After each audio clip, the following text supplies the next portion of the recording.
What is going on, guys? Welcome back to the channel. Hope everyone's doing well. It has been a long time since we posted. I can't even remember the exact date or how many days it's been, but we have a lot to catch up on, so let's get into it. So like I said, guys, we have a lot to catch up on. I'm in Tennessee. My wife and I live full-time here in Tennessee. This is my dad, as you guys know.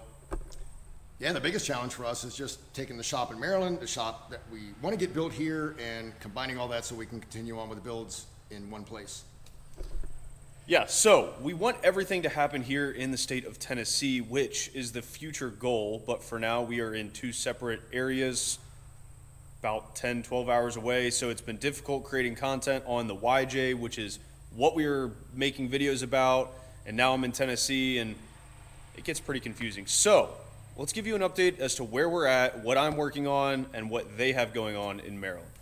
Hopefully everyone remembers this rat rod CJ-7. It is now in Tennessee. I had my dad bring it down during one of the moves when we were moving stuff around and bringing tools down. So the CJ-7, the rat rod, is here in Tennessee, and this is the next project. So that's what we're gonna get into. That's the main topic of this video, and then we'll talk about a bunch of other stuff. But CJ-7, it's here, still the same build, but we're gonna get ready to tear this thing completely apart and put it on a frame that we have in the garage. So let's go look at that.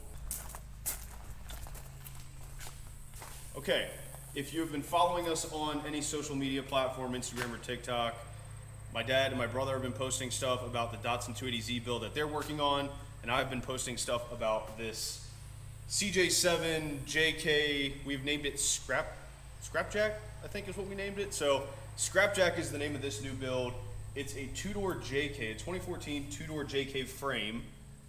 And if we come over here, I've secured a 2014 Jeep JK motor, transmission, and transfer case. It is actually a Rubicon transfer case, which is a big plus.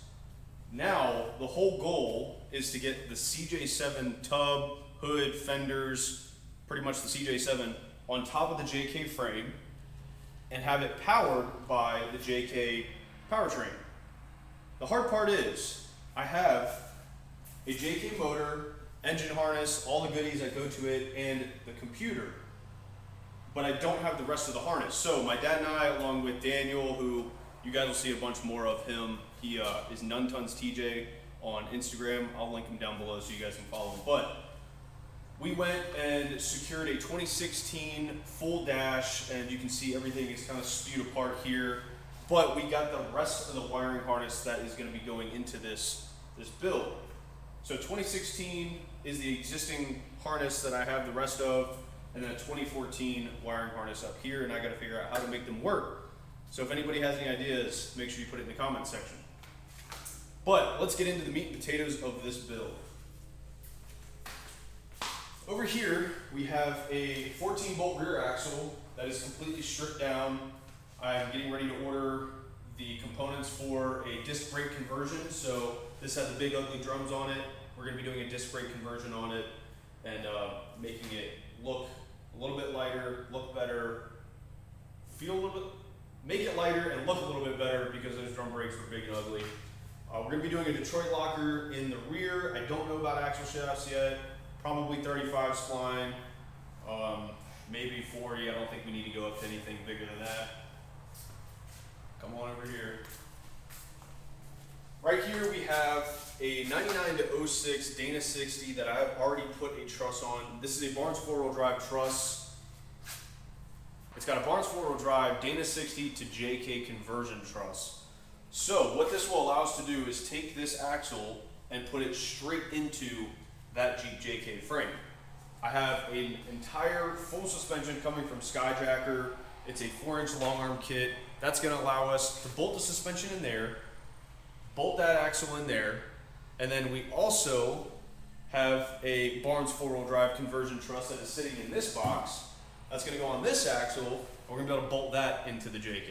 So for wheels and tires, I have not secured wheels. I do have tires, which are sitting in the corner right there. We are going with a set of 40, 13.5, 17 MT02s from Milestar. Those are a set that I kind of just had laying around. I believe they came off of my TJ out there. We already have the 40s on there. But to get this thing a roller as quick as possible, I just messaged a guy on Facebook Marketplace that we can get a set of just stock wheels and tires that we can throw on this and get it to be a roller. But I want to tell you guys what the story behind this is and how it started. Obviously, you know we have the CJ-7, the rat rod, that was a project that is kind of just sitting around collecting dust, and we weren't doing anything with it. Well, I wanted to build it. I wanted something fun to wheel. Not that my TJ isn't fun, but I wanted something I could beat up on and make it unique. So, a ton of back and forth on what to do with the CJ-7 frame. It is almost impossible with how narrow they are to do a 1-ton conversion and make it not look dumb. Like, you could outboard the leaf springs, but I didn't feel like doing that and having them sticking out real far. So I was on the search for a frame. What kind of frame? I didn't know. I was looking at YJ frames, TJ frames, JK frames. I was also trying to find the rare Snowfighter Dana 60 that would work with the CJ frame. I was conflicted for quite a while. I didn't know what I wanted to do until I found this JK frame on Facebook Marketplace for $500. What a steal. I could not pass it up. $500. It was like an hour and a half away in Alabama, so my dad and I went down and we picked it up and we got it here. Then I was on the hunt for a powertrain. A buddy, if you guys know Ricky Berry, he's building a badass 2-door Jeep JK, Hemi swap, just full bore, throwing everything at it. This is the motor transit transfer case out of his Jeep. So I feel like it kind of worked out perfect, and it was kind of meant to be for the JK frame and the motor and all the powertrain to be in one.